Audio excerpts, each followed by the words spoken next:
नमस्कार दोस्तों, इतिहास विमर्श में एक बार फिर से आपका स्वागत है। और आज मैं आपको इतिहास विमर्श में जो भ्रमण कराने ले चलूँगा वो ले चलूँगा नरेसरा की।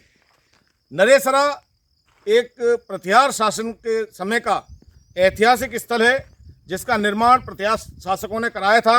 ये पहाड़ी के पीछे मैं आपको दिखाऊंगा। इस साइड में ये देखिए आप उधर, ये पहाड़ी के पीछे नरेसर के वो मंदिर हैं, प्रसिद्ध मंदिर हैं, लगभग 20 मंदिर जिन पर प्रतिहार शासकों ने उनका निर्माण कराया था। स्थानीय भाषा में स्थानीय लोग इसको नरेसरा के मंदिर कहते हैं। यदि आप नरेसर गांव आएंगे तो इसे नरेसरा, जब आप कहेंगे नरेसरा का शिव मंदिर जाना है तो लोग आपको इसका रास्ता बताएंगे। ग्वालियर रेलवे स्टेशन से इसकी दूरी लगभग 17 किलोमीटर है। तो आप यहाँ जब आएँ तो अपने वाहन से आएँ, साथ ही साथ खाने पीने की सामान भी आप साथ में लाएँ, क्योंकि गांव एक जंगल टाइप का है। आसपास आपको केवल पहाड़ी इलाका मिलेगा। थोड़ी सी दूरी पर, यहाँ से लगभग 1-2 किलोमीटर दूरी पर गांव रह जाता है नरेसर गांव। तो आप अपने साथ खाने पीने का सामान लाएं और अपनी सुविधा से आएं, अपने निजी वाहन से यात्रा करें। आज मैं ये यात्रा आपको करा रहा हूँ। आप इस स्थान पर यदि यात्रा करना चाहते हैं तो आपके लिए सबसे अच्छा जो समय है वो अक्टूबर-नवंबर माह का समय है। ये पहाड़ी के पीछे हम नरेसर उस शिव मंदिर में जाएंगे जिसको केदारनाथ मंदिर के रूप में भी जाना जाता है, क्योंकि इसकी जो लोकेशन है वो केदारनाथ धाम जो है, जो उत्तराखंड में, उससे काफ़ी मिलती जुलती है। तो चलिए यात्रा करते हैं और जाते हैं नरेसर के मंदिरों को देखने के लिए। आइए मेरे साथ यात्रा करिए। तो दोस्तों, ये आप देख रहे हैं ये रास्ता है, जगह जगह गड्ढे, क्योंकि इस समय थोड़ी बारिश हुई है यहाँ, तो आपको दिखेगा ये रास्ता हम चल रहे हैं। उसी रास्ते पर 4 व्हीलर यहाँ से कुछ दूरी पे आपको रोकना पड़ेगा, क्योंकि 4 व्हीलर ऊपर पहाड़ तक नहीं जा सकता। अब ये कच्चा मार्ग है, इस कच्चे मार्ग से ही हम आगे की यात्रा पूरी तय करेंगे। बढ़िया हरियाली हमें चारों तरफ दिखाई देगी, बहुत विशाल इसका क्षेत्र है। आप इस वीडियो में बने रहें पूरे समय। आज आप एक ऐसा ऐतिहासिक और रमणीक स्थल देखेंगे जो आप समझ नहीं पाएंगे कि ग्वालियर के पास इतनी शानदार धरोहरें हैं, ऐतिहासिक धरोहर। तो आज हम इस यात्रा को करेंगे आपके साथ। आप इतिहास विमर्श में बने रहें। और मैं एक बात और भी कहना चाहूँगा, जो वो विद्यार्थी इतिहास के हैं और वो प्रोजेक्ट कार्य कर रहे हैं इस बार BA फर्स्ट ईयर में या MA 4th सेमेस्टर में, वो ऐसे स्थानों को प्रमोट करें। हमारे माननीय प्रधानमंत्री जी भी कहते हैं कि हमें लोकल के लिए वोकल बनना होगा, स्थानीय धरोहरों को प्रमोट करना होगा, जिससे काफ़ी रोज़गार के अवसर भी मिलेंगे और हमारी जो ऐतिहासिक विरासत है वह भी सामने आएगी। तो इसके लिए हम सभी लोग प्रयास करें अपने अपने स्तर पर, तो कई सारे रोज़गार के अवसर भी स्थानीय लोगों को मिलेंगे। ये रास्ता है, कच्चा रास्ता है। यदि आप अपनी मोटरसाइकिल से आते हैं तो ज़्यादा आसानी से वहाँ पहुँच पाएंगे। तो आइए चलिए मेरे साथ अपन चलते हैं और देखते हैं नरेसर के वे मंदिर।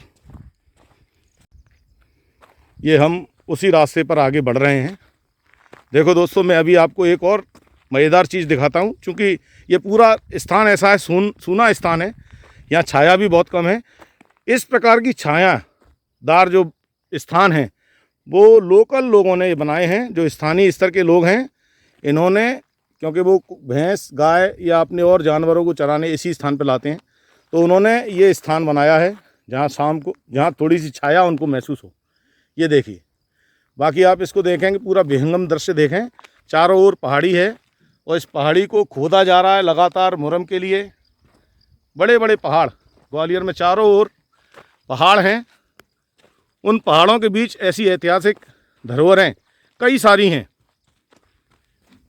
ये स्थान जो नरेसर हम चल रहे हैं, ये स्थान ASI द्वारा प्रोटेक्टेड है, लेकिन जन अभाव में, लोगों की रुचि के अभाव में इस स्थान को डेवलप नहीं किया गया है। और इसीलिए हम देख रहे हैं ये कच्ची सड़क, जिस पर हम 4 व्हीलर नहीं ला सकते, लेकिन मोटरसाइकिल से तो आ ही सकते हैं। और इस कच्ची सड़क के माध्यम से, क्योंकि हमें अपने इतिहास को बचाना है, सहेजना है।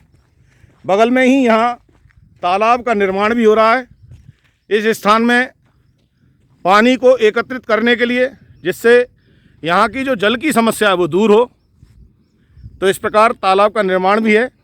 इको टूरिज़्म की दृष्टि से भी ये एक बहुत महत्वपूर्ण स्थान है। देखिए कितनी सुंदर पहाड़ियाँ हैं। इस तरह पहाड़ियों के बीच एक रमणीक स्थल कल्पनातीत लगता है। तो आइए चलते हैं और मार्ग का आनंद लेते हैं। लगभग नीचे से हम यहाँ पहाड़ पे चढ़ रहे हैं। 1 किलोमीटर से 1.5 किलोमीटर की दूरी है टोटल। हम आगे पहुँच रहे हैं। आप इस वीडियो में बने रहें और आनंद लें इस स्थल का। देखिए इस प्रकार के कुछ शानदार रमणीय दृश्यों का आपका एकाकार होगा इस स्थान पर आकर। हालांकि ये वृक्ष ना तो किसी आयुर्वेद की दृष्टि से महत्वपूर्ण है, ना किसी छाया की दृष्टि से महत्वपूर्ण है, लेकिन इस सीजन में हरियाली बड़ी रमणीक लगती है। और केवल हरियाली नहीं, हमें कांटे भी रास्ते में मिलेंगे। इन कांटों से हमें सावधान रहना है। कुछ युवा लोग यहाँ अपने स्तर पर आते हैं जो इतिहास प्रेमी हैं। हम दूर देखेंगे, कुछ लोग उन्हीं स्थल पर जा रहे हैं। मौका लगा तो इनसे बातचीत भी करेंगे कि ये किसकी प्रेरणा से यहाँ आए।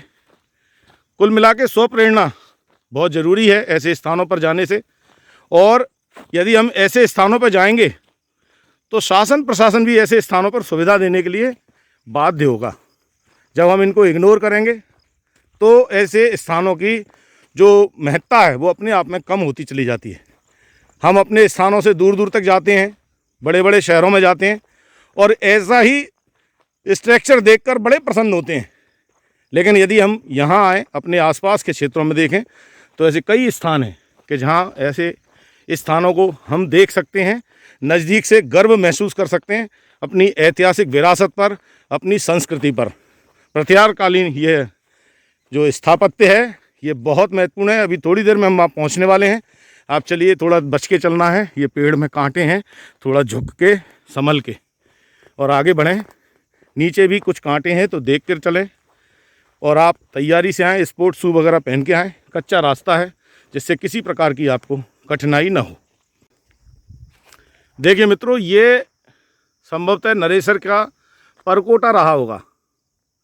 ये देखिए, और ये अब बिल्कुल खंडहर वाली स्थिति में है। यहीं से हम आगे बढ़ें और देखें तो यहाँ बगल में देखिए ये कुछ शिलापट है, कोई एक, जो कि इस परकोटे का द्वार हो सकता है ऊपर। ये देखिए आप गंभीरता से देखिए इसको, कितना सुंदर इसको बनाया गया है। किसी ज़माने में ये अपने ऐतिहासिक वैभव की कथा ज़रूर कहता होगा। ये देखिए आप, कितना सुंदर अंकन है। ऐसे कई सारे पत्थर आपको रास्ते में दिखाई पड़ जाएंगे और साथ में ये कच्चा रास्ता।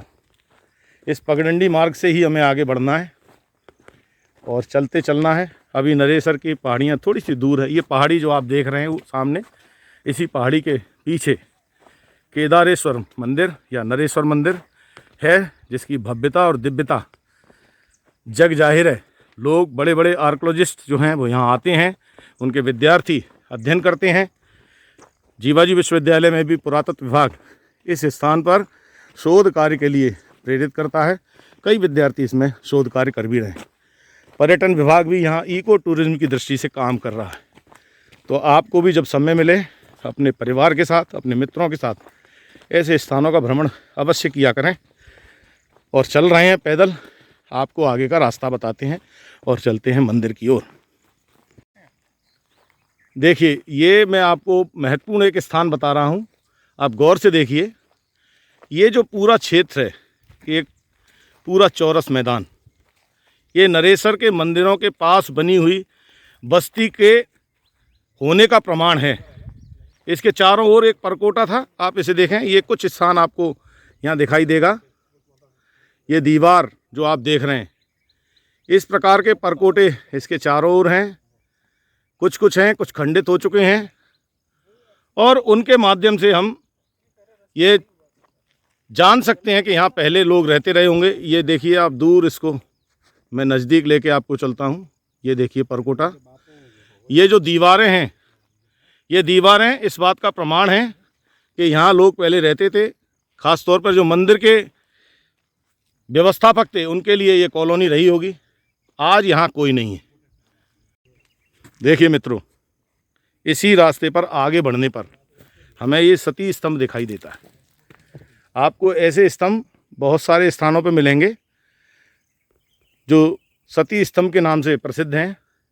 ये यहाँ की मान्यताओं का एक हिस्सा है। लोग सती माता को पूजते थे।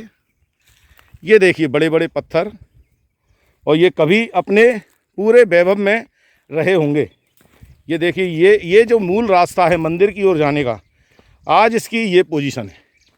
किसी समय ये बहुत शानदार रही होगी, और जो समझदार लोग उस समय रहे होंगे तो चूँकि पहाड़ों से पानी आता है, उससे बचने के लिए बड़े बड़े खंडे यहाँ डाले हुए हैं, जिससे कि कीचड़ में पैर न जाए। यानी उस समय भी लोग जागरूक थे और मंदिर दर्शन के लिए आते रहे। अब देखिए और नज़दीक हम पहुँच रहे हैं।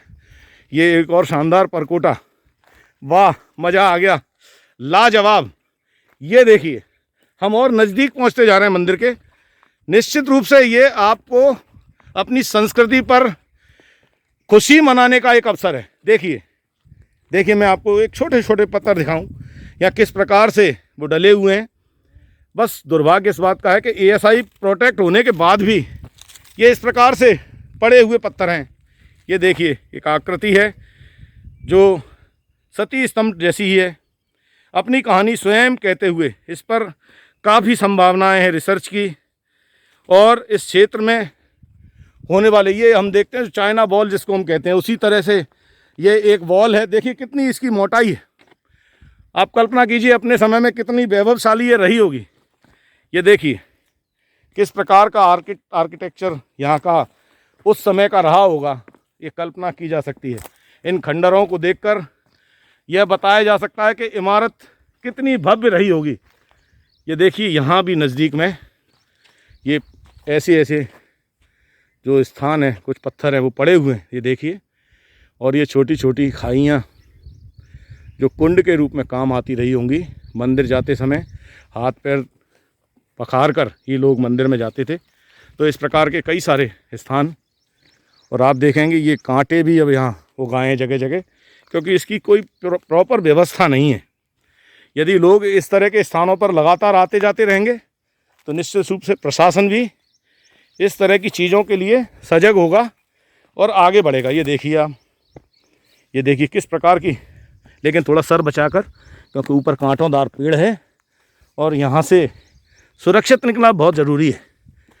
क्योंकि हम आए हैं तो हम किसी प्रकार की रिस्क नहीं ले सकते। सावधानी से पैर रखें पत्थरों पर, पत्थर हिल सकते हैं, डुल सकते हैं और आपको चोट भी लग सकती है, इसलिए सावधानी से आए। बड़ा सकरा रास्ता है, आसपास काफ़ी झाड़ झंखाड़ हैं, तो बढ़ते रहिए। बस अब मंदिर कुछ ही समय में आने वाला है। देखिए दोस्तों ये क्या है, इधर देखते हैं। वाह, ये देखिए ये एक मूर्ति है जो चामुंडा की मूर्ति लग रही है। देखिए उनके हाथ देखिए, ये उनका धड़ है और ये पूरा पिलर इस गड्ढे में ये डला हुआ है। किसी समय यह अपने ऐतिहासिक स्वरूप में रहा होगा, लेकिन उदासीनता के कारण आज इस प्रकार ये हमारी पुरा महत्व की धरोहर बर्बाद हो रही है। देखिए आप, ये देखिए किस तरीके से ये मूर्ति यहाँ एक गड्ढे में डंप की गई है। ऐसे और भी कई सारे स्थान देखेंगे अभी आप। देखिए रास्ते में ये तलछटी चट्टानें, जो हम भूगोल के विद्यार्थी और इतिहास के विद्यार्थी पढ़ते आए हैं कि किस प्रकार से तलछटी चट्टानें होती हैं। ये देखिए इन चट्टानों के बीच से ये रास्ता जा रहा है। अब हम लगभग पहुंचने ही वाले हैं मंदिर की ओर। ये देखिए यहाँ भी एक ऐसा स्ट्रक्चर मिलता है जो यहाँ दरवाजे होने का प्रमाण है, अर्थात इसके पीछे निश्चित रूप से कोई भवन रहा होगा। जो मंदिर के पहले हम आज भी देखते हैं, दुकानों वगैरह के लिए, मंदिरों के पुजारियों के लिए, मंदिर के व्यवस्थापकों के लिए जो स्थान रहता है, इस तरह का कोई स्थान रहा होगा। और यहाँ किसी समय ऋषि मुनि जैसे लोग तपश्चर्या भी करते रहे होंगे निश्चित रूप से। ज़रा संभल के हमें चलना है, पूरे खंडर हैं और इन खंडरों पे सावधानी से हमें आगे बढ़ना है। और देखिए आपको ये दूर से वो विहंगम दृश्य, ये मंदिर का शिखर हमें दिख रहा है, ऊपर कलश, ये देखिए आपको बिल्कुल साफ साफ यहीं से दिखाई देगा। ये कलश देखिए आप, मंदिर का शिखर कितना सुंदर, कितना वैभवशाली। और जब हम अपनी मंजिल के नज़दीक होते हैं तो खुशी एक विशेष प्रकार की होती है। तो वैसी ही खुशी पा लिया हमने वो स्थान, और बहुत जल्द अब हम वहाँ नरेसर के उस मंदिर पर पहुँचने वाले हैं जिसको हम केदारनाथ धाम से जोड़ते हैं। और वही उसी जैसा जो विहंगम दृश्य इसका हमें दिखाई देता है। सावधानी से अभी भी बढ़ना है। लगभग यहाँ से 200 मीटर का जो रास्ता है वो और बचता है। इन्हीं पहाड़ों की इन सक्रिय और तंग नीची गहराइयों में हमें चलते रहना है और लगभग हम पहुँचने ही वाले हैं। तो बने रहें वीडियो में और अंत तक इसे देखें तो इस स्थान का वैभव आप पूरा जान पाएंगे। और मुझे विश्वास है कि आप अपने मित्रों के साथ, अपने परिजनों के साथ इस स्थान पर एक बार अवश्य आएंगे। इसका वैभव बड़ा रोमांचकारी है, बड़ा अद्भुत दृश्य है यहाँ। वाह, बहुत ही अच्छा, सुंदर, अद्भुत, क्या कहने हैं। वाह वाह, आज की मेहनत सफल होती दिख रही है। बहुत खूब, लाजवाब। ग्वालियर के आसपास ऐसे तमाम शैव स्थल हैं जो शंकराचार्य जी द्वारा चलाई गई उस मुहिम का ही एक हिस्सा हैं, जिन्होंने जगह जगह शिवलिंग की स्थापना करके पुनः हिंदू धर्म को स्थापित करने का प्रयास किया था। देखिए, गजब गजब गजब, अद्भुत, लाजवाब। ये देखिए आप, अद्भुत है, लेकिन सावधानी भी हमें रखनी है क्योंकि नज़र हटी तो दुर्घटना घटी। ये पिलर के आनंद में, ये मंदिर के आनंद में हमें अपने पैर नहीं डिगने देने हैं और हमें लगातार बढ़ते रहना है। देखिए, आहा, अद्भुत है, क्या बात है। बहुत खूब, बहुत खूब, लाजवाब, शानदार। वाह वाह वाह वाह, गजब, बहुत ही बढ़िया, क्या बात है। बनाने वाले उन कारीगरों को बहुत बहुत मैं उनको धन्यवाद देना चाहूँगा कि हमारे लिए ऐसी धरोहर उन्होंने छोड़ी है। ये देखिए, कलश के ही शिखर का एक भाग, जो ऊपर मंदिर के ऊपर शिखर रहते हैं, उसका कुछ टूटा हुआ हिस्सा जो हम देखते हैं। ये देखिए आप इधर, ये भी, ये देखिए क्या गजब का है। इसमें भी हम अंदर चल के देखते हैं इसके अंदर क्या है। थोड़ी सावधानी रखनी पड़ेगी क्योंकि कोई कीड़ा कांटा, कोई जानवर भी आ सकता है। हम इधर अंदर घुस रहे हैं और इसमें आगे बढ़ते हैं। थोड़ी ऊंचाई है, सावधानी से हमें आना होगा। और ये हम चढ़ रहे हैं क्योंकि काफ़ी ऊंचाई है। ये देखिए, यहाँ थोड़ा रोशनी कम हो सकती है और ये अद्भुत अपने आप में एक मन को प्रसन्न करने वाला एक दृश्य जो हमारी थकान और अन्य चीज़ों को भुला देता है। ये देखिए, यहाँ बैठकर उस समय लोग पूजा पाठ किया करते थे। ये छोटा सा कुंड है, इस कुंड में यहाँ से पानी पूजा के लिए लिया जाता था। और ये देखिए, मैं आपको उस मंदिर के अंदर कुछ दिखाने की कोशिश करता हूँ। ये छोटा सा मंदिर, कई सारे छोटे छोटे शिवलिंग यहाँ आपको दिखेंगे। ये झरना रूपी पानी, अभी बरसात नहीं है लेकिन ये मिलता है। ये दीवारें देखिए आप, किस प्रकार का हमारा प्राचीन स्थापत्य वैभव रहा है। यहाँ लोग आते हैं और अपने स्मृति में उन यादों को संजो के ले जाते हैं। ये देखिए, अद्भुत है, अपरिमेय, अप्रतिम है, क्या बात है, बहुत खूब। चलिए अब हम अंदर और देखते हैं। दूसरी साइड से निकल कर जाएंगे क्योंकि यहाँ से रास्ता नहीं है, रिस्क लेना ठीक नहीं है, उससे किसी प्रकार की दुर्घटना हो सकती है। इसलिए हम पुनः उसी रास्ते पर वापस लौटते हैं। चलिए अब हम एक और मंदिर पर चलते हैं। ये सीढ़ियाँ हैं, उसी प्राकृतिक तरीके से बनाई गई, लेकिन मंदिर स्थापत्य कला से किसी भी प्रकार का कोई समझौता तत्कालीन समय के शासकों ने नहीं किया। ये देखिए आप, बड़ा अद्भुत मंदिर है। इसके ऊपर देखिए एक गज पृष्ठाकार आकार का इसका शिखर है, जो ग्वालियर तुर्ग पर तेली के मंदिर में भी मिलता है। ये गज पृष्ठाकार है। साथ ही आप इसके ललाट बिंब पे देखिए, मैं थोड़ा नज़दीक लाने की कोशिश करूँगा कि ये सरस्वती जी की प्रतिमा है, वो पार्वती जी की प्रतिमा है, जो शिव मंदिरों में प्रायः इस काल के में देखी गई है। नीचे ये तोरण द्वार में देखें, ये गंगा और यमुना, ये तत्कालीन समय के मंदिर स्थापत्य की विशेषता थी। ये गंगा और यमुना दोनों, और ये पूरा तोरण द्वार है। पंचद्वार शाखा है। इधर ये पंचद्वार शाखा है। अब मैं आपको बताऊं कि किस प्रकार ये एक, ये देखिए यहाँ, ये एक है, ये दो, ये तीन, ये चार और ये पाँच, ऐसे पंच शाख ये पूरे। और साथ में द्वारपाल देखिए आप, सब जगह ये द्वारपाल भी बने हुए हैं। यहाँ गरुण जी की प्रतिमा और ये द्वारपाल, ये सर्प वल्लरी है।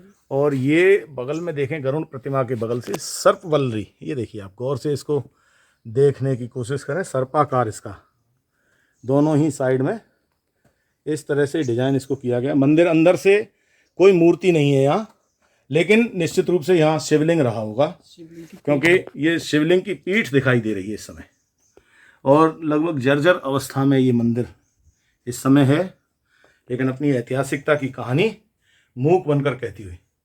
ये देखिए आप, ये सब यहाँ आपको देखने को मिलेगा। यहाँ जब आप आएँ तो दिन में ही आएँ, क्योंकि रात्रि काल में यहाँ थोड़ी सी परेशानी आ सकती है। वाह, जय बजरंगबली। ये भी यहाँ एक ये बारादरी बनाई गई है, और यहाँ ये शिवलिंग है। ये देखिए पूरा उसी प्रकार का शिवलिंग, और यहाँ अभी भी बजरंगबली की पूजा होती है, शिव जी की पूजा करते हैं लोग, स्थानीय लोग, और पिलर भी पूरी तरह से गढ़ के बनाए गए। ये देखिए,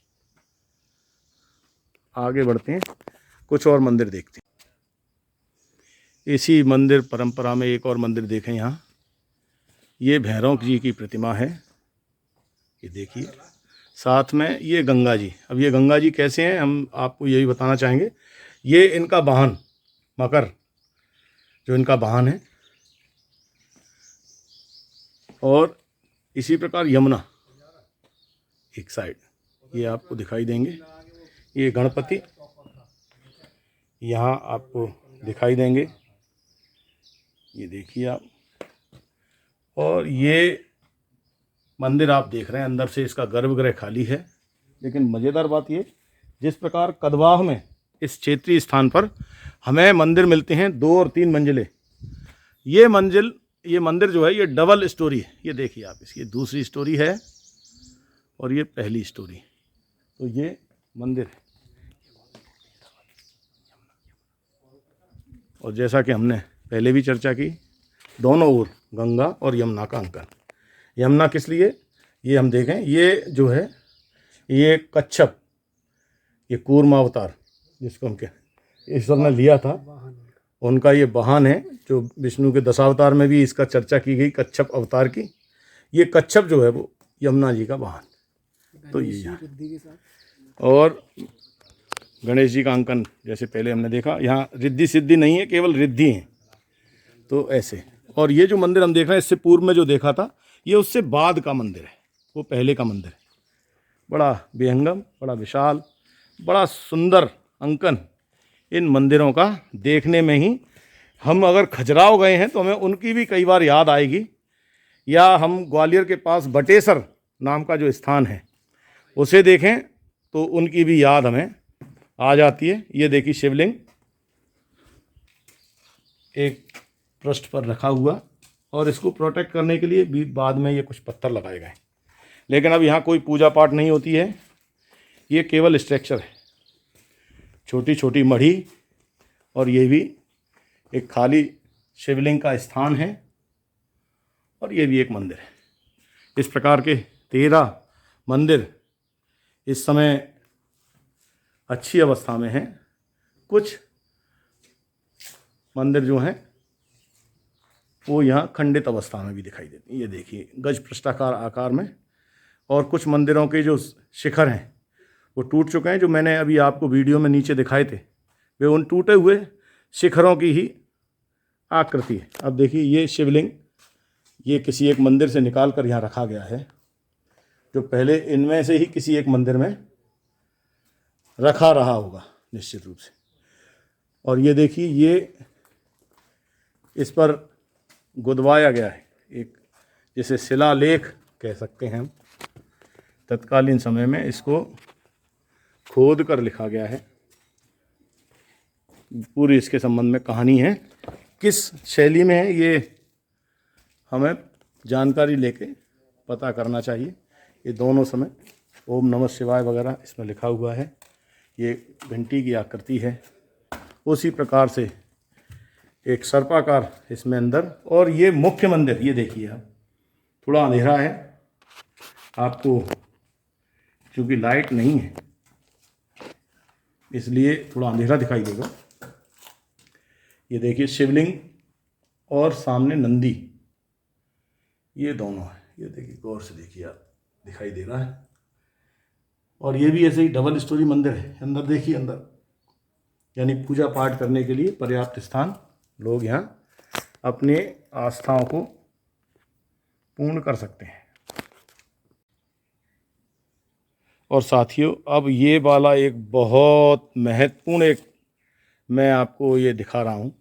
फ़िलहाल ये शिला है एक, और आप गौर से देखिए, मैं ले चलता हूँ आपके को। ये शेष शाही विष्णु की प्रतिमा कभी रही होगी, अब वर्तमान में कुछ नहीं है, केवल इनका स्थान दिखता है। यहाँ सिर रहा होगा। ये चक्र है जो शिव की प्रतिमाओं के साथ प्रायः दिखाई देता है। ये शंख है, ये देखिए शंख, गौर से शंख देखिए। और इधर हम देखें, ये गदा है, ये गदा देखिए, और ये पद्म। और यही नहीं, एक बहुत महत्वपूर्ण सूचना जो इतिहास विमर्श से आज मैं आपको बताने जा रहा हूँ। ये देखिए, ये नागर शैली में इस मूर्ति के ऊपरी भाग पर कुछ लेख अंकित है। हो सकता है आपको एकदम दिखाई न दे, क्योंकि कैमरे की क्वालिटी उतनी अच्छी नहीं है, लेकिन ये उस समय का एक बहुत महत्वपूर्ण अभिलेख है। मैं पुरातत्व के छात्रों से इस वीडियो के माध्यम से आग्रह करना चाहूँगा कि इस क्षेत्र में थोड़ा अध्ययन करें, देखें और जानें कि यह क्या क्या है, आगे क्या क्या संभावनाएं और नई नई शोध की बातें सामने आ सकती हैं। कुछ खंडित मूर्तियों के भग्नावशेष यहाँ हैं, अंदर रखे गए हैं, इसको डंप कर दिया गया है। और इसी में ये मंदिर की जगती, ऊंचा स्थान, प्रायः मंदिर स्थापत्य में जगती का एक बहुत बड़ा महत्व है, जिसको हम सामान्य भाषा में चबूतरा कह सकते हैं। और अब हम मुख्य मंदिर की ओर जा रहे हैं, जिस मंदिर को नरेश्वर के नाम पर प्रायः बताया जाता है और उसकी चर्चा की जाती है। ये गज पृष्ठाकार है और यही केदारेश्वर मंदिर के रूप में जाना जाता है। ये देखिए आप, ये है वो मंदिर। एक बारादरी मुखमंडप है उसका, उसके बाद गर्भगृह, अंतराल मंडप के बाद ये देखिए। अब हम चलते हैं इस मंदिर के अंदर, और ये बगल के एक मंदिर की जो कलश है उसी का एक भाग है। तो आइए हम अब चढ़ते हैं इन सीढ़ियों से, और मुख्य मंदिर, जिसको हम केदारेश्वर मंदिर के रूप में भी जानते हैं और जिसकी ख्याति केदारेश्वर मंदिर के रूप में है, इसी प्रकार से एक प्राकृतिक वैभव यहाँ दिखाई देता है। सावधानी से चढ़ना है। और यहाँ ये मंदिर, ये देखिए, अभी यहाँ पूजा अर्चना भी की जाती है। गर्भगृह में एक मूर्ति स्थापित है, देवी प्रतिमा है। ऊपर चारों तरफ आप देखिए प्रेक्षणिकाओं को घंटी भी लगाई हुई है, जो वर्तमान में यहाँ पूजा स्थल होने का प्रमाण देती है। और ये डमरू, ये डमरू भी हैं। साथ साथ इस पूरी बारादरी में आपको सुंदर अंकन देखने को मिलेंगे। अंदर अंधकार है। कुछ शोध यात्री यहाँ आते हैं रिसर्च करने के लिए, और इसको देखते भी। मैं यहाँ से आपको इस मंदिर का विहंगम दृश्य दिखाना चाहूँगा। देखिए देखिए क्या लाजवाब, आहा अद्भुत, क्या शानदार सीन है। और जब यहाँ झरना चलता होगा तो कैसा रहता होगा। ये देखिए आप, ये दूसरी साइड जाने के लिए एक पुलिया बनाई, नीचे से पानी बहता है जो इस कुंड में जाता है। इस कुंड से ही मंदिर के लिए, पूजा पाठ के लिए पानी लाया जाता है। लोग स्नान आदि करके मंदिर में दर्शन करते हैं। ऐसे यहाँ लगभग 13 मंदिर अभी अच्छी अवस्था में हैं और कुछ खंडित अवस्था में। ये देखिए आप, बड़े शानदार मंदिर हैं और मंदिरों के पीछे कितना भव्य और वैभवशाली दृश्य दिखाई दे रहा है। अद्भुत है, लाजवाब है। जय हो। देखिए ये छोटे छोटे इस प्रकार के मंदिर यहाँ आपको दिखाई देंगे। इसमें शिवलिंग है, अन्य कोई मूर्ति नहीं, लेकिन प्रेक्षणिकाएँ मिलेंगे और शिव परिवार के अंकन, ब्रह्मा जी का भी अंकन है। ऐसे आप देखेंगे। ये देखिए आप, इसके बगल में एक और इसी प्रकार का मंदिर शिखर रहित है, जो संभवतः बाद में उतार दिया गया या ध्वस्त हो गया। यहाँ शिवलिंग की गोलाकार आपको दिखाई देगा। अभी तक आपने जितने भी शिवलिंग यहाँ देखे वो लंबवत देखे, लेकिन ये गोलाकार पिंड नुमा शिवलिंग है। आइए और देखते हैं आगे। और ये पीछे जो हम केदारेश्वर मंदिर देख रहे हैं, ये नागर शैली में बनाया हुआ मंदिर है। ये इसमें देखिए आप, अभी हमने नीचे देखे थे मंदिर, उसमें एक मंदिर गज पृष्ठाकार था जो यहाँ से आप देखेंगे। ये देखिए, ये इस बारादरी के पास ये मंदिर गज पृष्ठाकार है, जो मैंने आपको पहले बताया था। और बाकी मंदिर यहाँ जो हैं नागर शैली के हैं, नागर शैली के मंदिर हैं, उसमें से ये भी एक आकृति। देखिए आप, ऊपर चढ़कर कुछ और मंदिर जिनमें केवल शिवलिंग है। देखिए वहाँ आपने देखा था गोलाकार, ये लंबवत। और आप देखेंगे सारे इस प्रकार से। यहाँ शिवलिंग नहीं है, यहाँ का शिवलिंग उठाकर कहीं रखा हुआ है या खंडित हुआ है।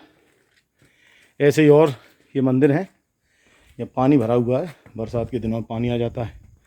और देखिए ये पानी है, बचते हुए हम जाने की कोशिश करेंगे। शिवलिंग का स्थान आपको दिखाई दे रहा है। अंदर से मंदिर खाली है, गर्भगृह में कुछ नहीं है। भग्नावशेष आपको इस पूरे परिसर में देखने को मिल जाएंगे। ये देखिए जगह जगह। और ये पीछे पूरा एक पहाड़ जो इसको प्रोटेक्ट करता है। जैसे हमने केदारनाथ धाम में देखा, जब भयानक आपदा आई थी तो एक बड़ी शिला ने उस मंदिर की रक्षा की थी। कुछ इसी प्रकार ऐसा ही भाव इस शिला में भी देखने को हमें मिलता है कि इसकी आड़ में जो आपदा कालीन समय, उसमें मंदिर की सुरक्षा होती रही होगी। आइए अब और ऊपर चलते हैं, मंदिर का बेहंगम दृश्य जानते हैं। जीने खुले हुए हैं, अगर साथ में आपके बच्चे आ रहे हैं तो सावधानी रखें, क्योंकि दुर्घटना कभी भी घट सकती है। इसलिए आप सावधानी से मंदिर पर चढ़ें। ये देखिए यहाँ ऐसे खुले में भी एक शिवलिंग है जिसका पृष्ठ है केवल। ऐसे छोटे छोटे और भी मंदिर, यहाँ ये 3 मंदिर और एक मंदिर यह भी है। और यहाँ बगल में ये तालाब है और तालाब के उस पार भी 2 मंदिर हैं। यही जो है, अभी मैं आपको और आगे ले चलूँगा, जो इसकी केदारेश्वर मंदिर जैसी संकल्पना को तैयार करता है। ये देखिए शिवलिंग एक खुले में भी है, इसका मंदिर जो है वो उसका ध्वस्त हो चुका है, ऊपर का भाग। अंदर जो मूर्ति वाला भाग है शिवलिंग का वो है, लेकिन अभी शिवलिंग नहीं, उसका पृष्ठ यहाँ है। एक मंदिर यहाँ रहा होगा, लेकिन अभी यहाँ केवल एक उसका पृष्ठ है, ऊपर का मंदिर का भाग ध्वस्त हो गया। ये देखिए। और बाद में ये जो आप नया आर्किटेक्ट देख रहे हैं, ये ASI द्वारा कराया गया है इसके जीर्णोद्धार की दृष्टि से। बरसात के समय में जो पानी है वो इधर से आता है, ये मैं आपको ले चल रहा हूँ, इस एरिया से आता है।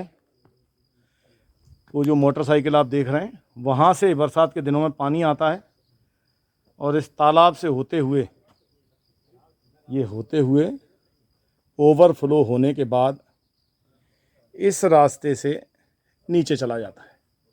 ये हमने आगे जाके देखा था, वो कुंड में जो पानी जा रहा है वो इसी रास्ते से जाता है। हम और आगे थोड़ा सा बढ़ते हैं और देखते हैं, जानते हैं क्या है इस क्षेत्र में। रिसर्च की काफ़ी संभावना है। ये वही ऊपर गणेश इसके मुख भाग पर हैं और अंदर की मूर्ति नहीं है, शिवलिंग नहीं है। यहाँ केवल पृष्ठ है, शिवलिंग यहाँ भी नहीं है। ऊपर गणेश की आकृति को आसानी से देखा जा सकता है। थोड़ी रोशनी की कमी है, लेकिन गणेश जी के शिव जी के मंदिरों में गणेश जी मुख्य पृष्ठ पर होते हैं। ये देखिए, ये मंदिर स्थापत्य की विशेषताओं में से है। यहाँ शिव की पृष्ठ मिलता है, ऊपर से शिवलिंग गायब। और यह आप देखिए गौर से, ये जो शेष अपन कहते हैं और मंदिर यहाँ रहे होंगे, ये उसी के अवशेष हैं। वो छोटे छोटे मंदिर, लेकिन इनके ऊपर का जो सारा स्ट्रक्चर है वो अब नष्टप्राय है और अब यहाँ कोई मूर्ति भी नहीं है। लेकिन उस गर्भगृह का स्थान आसानी से देखा और समझा जा सकता है। इसे देखिए आप, ये जो तालाब का स्रोत है वो ये है, यहाँ से पानी आता है और ये उन्हीं मंदिरों के कुछ दीवारों के कुछ भाग हैं। जो आगे मुख भाग पर दीवार होती है उसका भाग, यहाँ से हम और आगे सावधानी से बढ़ेंगे। फिसलनदार पत्थर हैं, थोड़े समझदारी से सावधानी से आगे बढ़ना होगा। और ये देखिए आप, हम इनके अंदर जितना जाएंगे उतना एक नया इतिहास पाएंगे। देखिए, ये आपको दूर से दिखाई दे रही होंगे, ये बिना कलश के मंदिर हैं। ऊपर शिखर नहीं है, दूर दूर तक वो देखिए आप, ये पूरा एक क्षेत्र, ऐसे तमाम मंदिर यहाँ देखे जा सकते हैं, ऐसे बहुत सारे मंदिर। और अब इनकी जो दीवारें टूट चुकी हैं उनको यहाँ एकत्रित कर दिया गया है, सहेजा गया है सावधानी से। और इस ताल के उस पार भी ऐसे ये दो मंदिर दिखाई दे रहे हैं। एक उस मंदिर की टूटी हुई दीवार भी दिखाई दे रही है। ऐसे और भी तमाम मंदिर रहे होंगे बटेसर में, जैसे हमने देखे पिछले वीडियो में, जो मैंने आपको इस वीडियो में बटेसर के मंदिर बताए थे, कुछ उसी प्रकार का ये भाव है। आप इसको देखिए तो आपको बड़ा आनंद आएगा कि हम कहाँ आए हैं। और यदि आपने अभी तक इनको देखा नहीं है तो आपने एक बहुत बड़ी एक चीज़, एक इतिहास से वंचित हुए हैं, उसे देखने से वंचित हुए हैं। ऊपर भी यहाँ स्ट्रक्चर बने रहे होंगे किसी समय।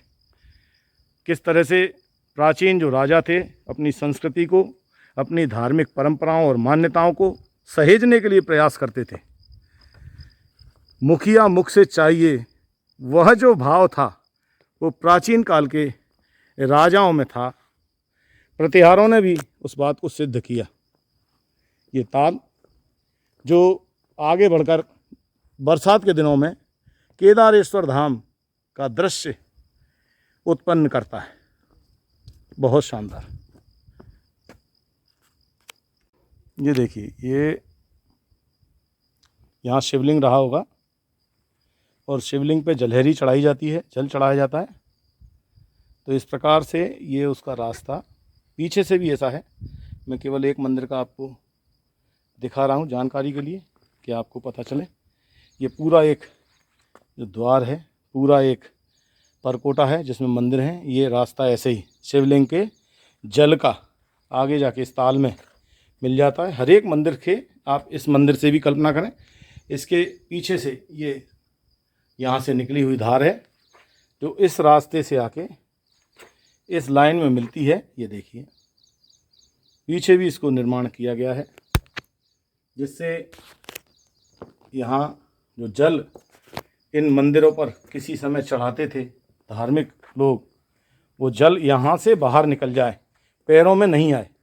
यानी एक एक बात का ऐसा ध्यान रखा गया इन मंदिरों के निर्माण में, जो उसकी ऐतिहासिकता, उसकी धार्मिकता और उसकी प्राचीन मान्यताओं को कहीं भी खंडित ना करता हो। और ये पूरा रास्ता देखिए आप, ये मैं पूरे रास्ते में आपको लाया हूँ।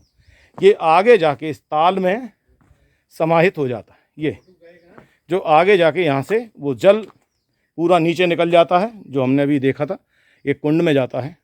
तो इस प्रकार से जलहरी का चढ़ा हुआ जल भक्तों के स्नान आदि के काम आता था। जय हो। तो साथियों, मुझे विश्वास है कि जो आपने ये जो मंदिर समूह है नरेसर के, ये आपने देखे, आपको निश्चित रूप से ये बहुत अच्छे लगे होंगे। मैंने प्रयास किया कि आपको ग्वालियर के आसपास की जो महत्वपूर्ण धरोहर हैं इतिहास विमर्श के माध्यम से दिखाऊं, जिससे आप इन धरोहरों के बारे में जान सकें। आप देखिए कितना विहंगम दृश्य, इस दृश्य को देख के ही लोग लालायित हो उठेंगे इस स्थान पर आने के लिए।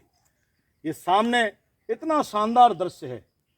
तो यदि इस वीडियो को देखकर आपको ये वीडियो पसंद आया हो, यहाँ की स्टोरी पसंद आई हो, तो आप इसे लाइक कर सकते हैं।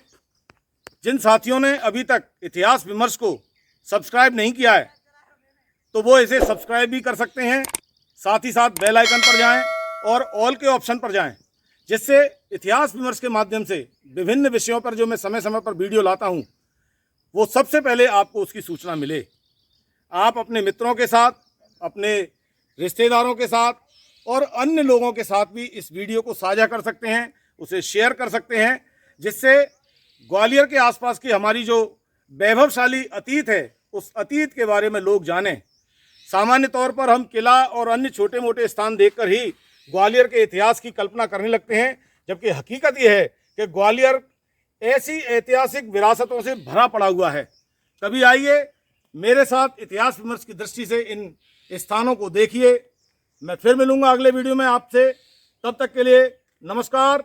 और इस वीडियो को अंत तक बने रहने के लिए, वीडियो में अंत तक बने रहने के लिए आपका बहुत बहुत धन्यवाद। जय हिंद।